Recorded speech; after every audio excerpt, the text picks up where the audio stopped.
कल्कि अवतार।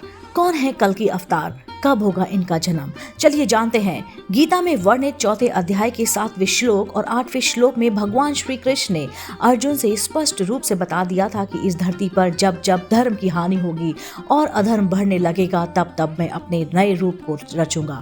साधुओं की रक्षा के लिए, पापियों के विनाश के लिए, धर्म की स्थापना के लिए मैं हर युग में प्रकट होता रहूंगा। विभिन्न पुराणों में भी इसका उल्लेख किया गया है कि कलयुग में पाप की सीमा पार हो जाने पर दुष्टों के संहार के लिए भगवान विष्णु फिर से अवतार लेकर धरती पर आएंगे।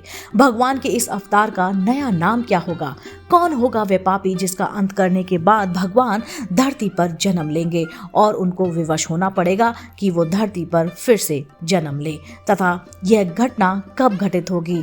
और आज की इस वीडियो में हम इन्हीं सब प्रश्नों के उत्तर लेकर आए हैं, इसलिए बने रहिए हमारे साथ शुरू से अंत तक। नमस्कार दोस्तों, स्वागत है आप सभी का एक बार फिर से आपके अपने पसंदीदा YouTube चैनल में। अभी तक इस धरती पर भगवान विष्णु के 9 अवतार हो चुके हैं, परंतु 10वां अवतार अभी बाकी है। विभिन्न पुराणों के अनुसार 10वां अवतार कलयुग के अंत में, जब सृष्टि में पाप अपने चरम पर होगा, तब भगवान विष्णु का अब तक के सबसे शक्तिशाली अवतार का जन्म होगा। इतना ही नहीं, जब भगवान दुष्टों का संहार कर धरती को पाप मुक्त करेंगे और उसी समय से सतयुग का फिर से प्रारंभ होगा। धर्म ग्रंथों के अनुसार कलयुग में भगवान विष्णु कल्कि रूप में अवतार लेंगे। साथ ही साथ यह भी उल्लेख किया गया है और बताया गया है कि भगवान कल्कि का ये अवतार कलयुग व सतयुग के संधिकाल में होगा और कल्कि देवदंत नाम के घोड़े पर आरूढ़ होकर अपने तलवार से पापियों का विनाश करेंगे। भगवान विष्णु के 10 अवतार जिनका वर्णन हमारे ग्रंथों व पुराणों में किया गया है वो इस प्रकार है। पहला मत्स्य अवतार, दूसरा क्रूम अवतार यानी कि कक्ष अवतार, तीसरा वराह अवतार, चौथा नरसिंह अवतार, 5वां वामन अवतार, 6वां परशुराम अवतार, 7वां राम अवतार, 8वां कृष्ण अवतार, 9वां बुद्ध अवतार और 10वां कल्कि अवतार।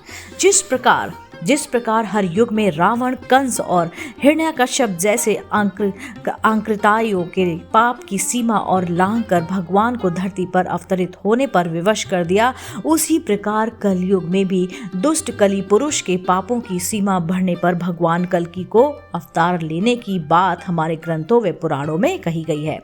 हालांकि कल्कि पुरुष अभी तक भौतिक रूप में नहीं आया है, परंतु कलयुग के अंतिम चरण में वह भौतिक रूप ले लेगा और पाताल लोक से आसुरी शक्तियों को स्वतंत्र कर मनुष्य पर राज करने लगेगा। तब भगवान विष्णु का कल्कि अवतार होगा, जो कि 65वां गुणों से युक्त एक महान योद्धा होंगे, जो अब तक के सबसे शक्तिशाली राक्षस कली पुरुष से लड़ेंगे और संपूर्ण मानव जाति को उनके प्रभाव से मुक्त करेंगे। परंतु अधर्म की वृद्धि के कारण इस युद्ध में कली पुरुष के तरफ से मनुष्य ही लड़ेंगे तथा भगवान को पहचान नहीं पाएंगे। अंत में कली पुरुष के वध के साथ ही साथ कलयुग की समाप्ति होगी और सतयुग का प्रारंभ हो जाएगा। विशेष बात कि धर्म व अधर्म के इस युद्ध में भी भगवान कल्कि का साथ वही दिव्य आत्माएं देंगे जो पहले भी भगवान विष्णु के अवतारों का साथ थे। जी हाँ, वो 7 दिव्य आत्माएं जिन्हें अमर होने का वरदान मिला था। उनमें से सबसे पहले श्री हनुमान जी, दूसरे हैं परशुराम जी, तीसरे आदि कवि महर्षि वेद व्यास जी, चौथे गुरु द्रोण पुत्र अश्वत्थामा, 5वें गुरु कृपाचार्य, 6वें महाराज बलि और 7वें हैं लंकाधिपति महाराज विभीषण। मान्यता है कि भगवान परशुराम ही भगवान कल्कि के गुरु होंगे और अन्य सभी दिव्य आत्माएं राक्षस कली पुरुष के विरुद्ध इस धर्म युद्ध में भगवान कल्कि की ओर से लड़ेंगे। अब बात कर लेते हैं कली पुरुष का जन्म। जी हाँ, कब होगा, कहाँ होगा, कैसा होगा, सारी जानकारी इस वीडियो में हम आपको बताएंगे। कल्कि पुरुष के जन्म की कड़ी सतयुग से ही जुड़ी हुई है, इसलिए पहले हमें उस घटना के बारे में जानना अति आवश्यक है। एक बार ऋषि दुर्वासा इंद्र देवता से मिलने स्वर्ग लोक पहुंचे, परंतु इंद्रदेव उसी समय किसी राक्षस का वध करके स्वर्ग लोग आए हुए थे। ऐसे में जब दुर्वासा ऋषि ने उनके स्वागत के लिए उन्हें फूलों की माला भेंट की तो उन्होंने अपने विजय की धुन में मग्न इंद्रदेव ने वे फूलों की माला अपने गज अर्थात हाथी को पहना दिया। जब पुनः सभा प्रारंभ हुई तो दुर्वासा ऋषि उनसे मिलने आए और उन्होंने देखा कि उनके फूलों की माला हाथी के पैरों में पड़ी हुई है। दुर्वासा ऋषि को इस पर अत्यंत क्रोध आ गया और उन्होंने उसी क्षण श्राप दे डाला कि जिस ऐश्वर्य में तुमने मेरे उपहार का अपमान किया है वो ऐश्वर्य एक दिन तुमसे छिन जाएगा और यह धन व मान व कुछ भी नहीं रहेगा। ऋषि दुर्वासा के इस श्राप से भयभीत होकर सभी देवता भगवान विष्णु के पास पहुंचे, जिस पर भगवान विष्णु ने उन्हें समुद्र मंथन के लिए कहा और बोला कि आप लोगों को पुनः पहले जैसा समृद्ध होने के लिए क्षीर सागर के अमृत की आवश्यकता पड़ेगी। इसके पश्चात अपनी शक्ति बढ़ाने के लिए इंद्रदेव ने असुरराज राजा बलि से समुद्र मंथन में अपनी ओर से भागीदारी की मदद मांगी। हालांकि पहले तो राजा बलि ने देवताओं को मना कर दिया, क्योंकि उन्हें ये अनुमान था कि देवता असुरों के साथ छल करेंगे, परंतु शुक्राचार्य के कहने पर राजा बलि इस संधि पर तैयार हो गए कि समुद्र मंथन में जो भी निकलेगा उसका दोनों में बराबर बंटवारा होगा।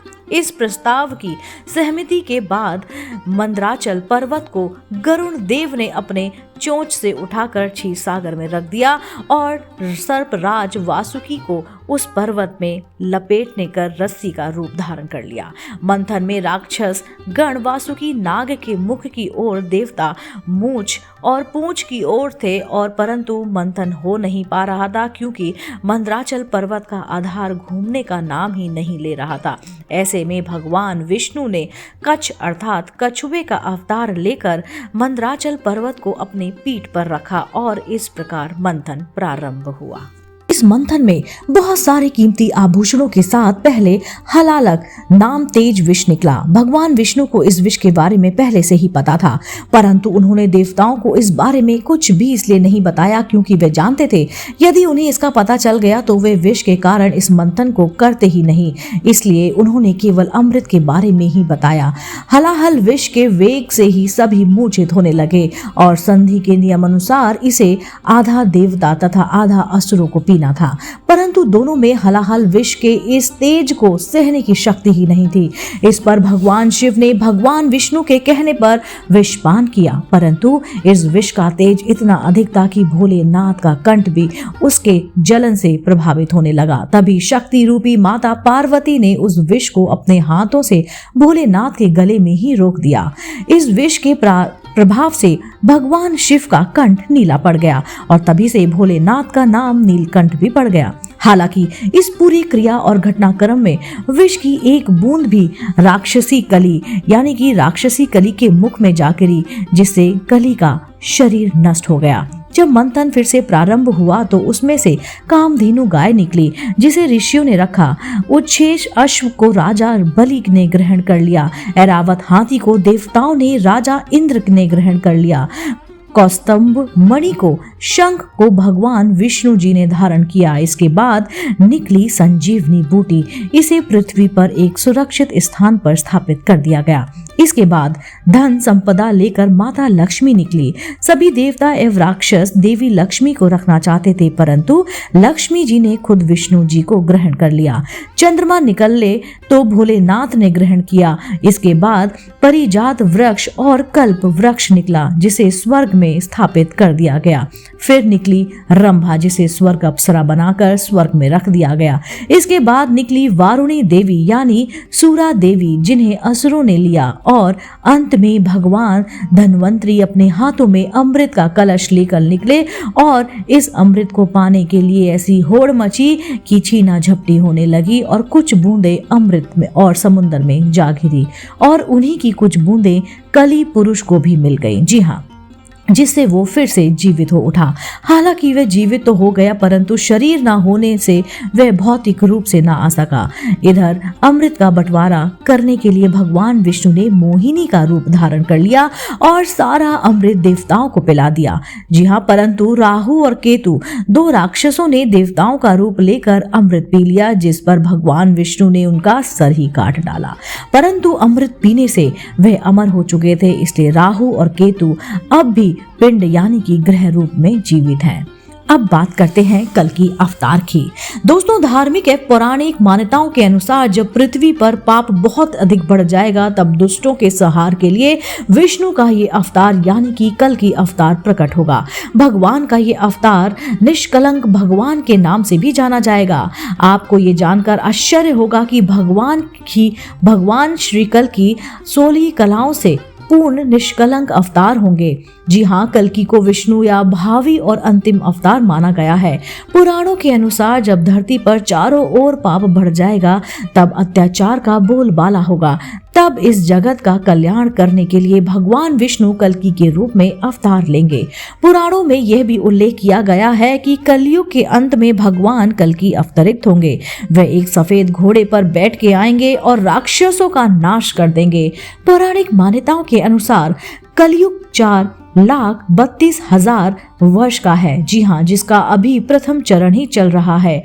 कलयुग का प्रारंभ 3102 ईसा पूर्व में हुआ, जब 5 ग्रह मंगल, बुध, शुक्र, बृहस्पति और शनि मेष राशि पर 0 अंश अर्थात 0 डिग्री पर हो गए थे। इनका तात्पर्य है कि कलयुग के कुछ यानी कि 3102 प्लस 2117 यानी कि 5019 वर्ष बीत चुके हैं और 4,26,888 वर्ष अभी शेष बचे हुए हैं। श्रीमद् भागवत पुराण और भविष्य पुराण में भी कलयुग के अंत का वर्णन मिलता है, जिसमें भगवान कल्कि के अवतार की बात कही गई है। श्रीमद् भागवत गीता के 12वें स्कंद में लिखा हुआ है कि भगवान विष्णु के 10वें अवतार कल्कि का जन्म कलयुग के अंत में और सतयुग के संघी काल में होगा। भगवान विष्णु का अवतार हर बार युग के अंत में ही होता है। जैसे राम अवतार त्रेता युग के अंत में हुआ था, जैसे कि राम अवतार की सद्गति होती है, वैसे ही द्वापर युग की शुरुआत भी होगी। ठीक वैसे ही द्वापर युग के अंत में कृष्ण अवतार हुआ था और कृष्ण के सद्गति होने की कलयुग प्रारंभ होगा। वैसे ही कलयुग के अंत में कल्कि अवतार होगा और अवतार का कार्य समाप्ति के बाद सतयुग का पुनः आगमन हो जाएगा। युग परिवर्तनकारी भगवान श्री कल्कि के अवतार का प्रयोजन विश्व कल्याण बताया गया है। श्रीमद् भागवत महापुराण में वहां विष्णु के अवतारों की कथाएं विस्तार से वर्णन है। इसके 12वें स्कंद के 2 अध्याय में भगवान के कल्कि अवतार की कथा विस्तार से दी गई है, जिसमें यह भी कहा गया है कि संभल ग्राम में विष्णु यश नाम के एक ब्राह्मण होंगे। उनका हृदय बड़ा उदार और भगवत भक्ति पूर्ण होगा। उन्हीं के घर में, जी हाँ, उन्हीं के घर में कल्कि अवतार भगवान अवतरण ग्रहण करेंगे। आगे ये वर्णित है कि वह देवदंत नाम घोड़े पर आरूढ़ होकर अपनी तलवार से दुष्टों व पापियों का संहार करेंगे और तभी सतयुग प्रारंभ हो जाएगा। मान्यता है कि भगवान विष्णु के कल्कि अवतार का जन्म मुरादाबाद के संभल ग्राम में होगा। इनकी माता का नाम सुमति होगा। ये देवदंत नामक घोड़े पर यानी कि सफेद घोड़े की सवारी करेंगे। इनके हाथ में 2 तलवारें होंगी और ये अवतरण निष्कलंक अवतार होगा। मान्यता है कि भगवान राम में 12 गुण थे, कृष्ण में 16, परंतु कल्कि अवतार में 65 गुण बताए गए हैं। भगवान विष्णु का ये अवतार इंसान को पुनः प्रकृति से जोड़ेगा। कहा जाता है कि कलयुग के अंत में जब सारी नदियां सूख जाएंगी, इंसान का इंसान पे विश्वास समाप्त हो जाएगा और हर जगह पाप को बोलबाला होगा, तब इस धरती पर भगवान विष्णु कल्कि अवतार लेकर आएंगे और पुनः धर्म की स्थापना करेंगे। कलयुग के अंत में भगवान कल्कि अवतार के संबंध में अन्य पुराणों में भी इसका वर्णन मिलता है। जय हो महाराज कल्कि की। दोस्तों, उम्मीद करती हूँ ये वीडियो आपको बेहद पसंद आया होगा। ऐसे ही धार्मिक, पौराणिक कहानी, कथाएं, व्रत, त्योहार, पूजा विधि जानने, सुनने, देखने के लिए आप देखते रहिए आपका अपना पसंदीदा YouTube चैनल। तब तक के लिए नमस्कार।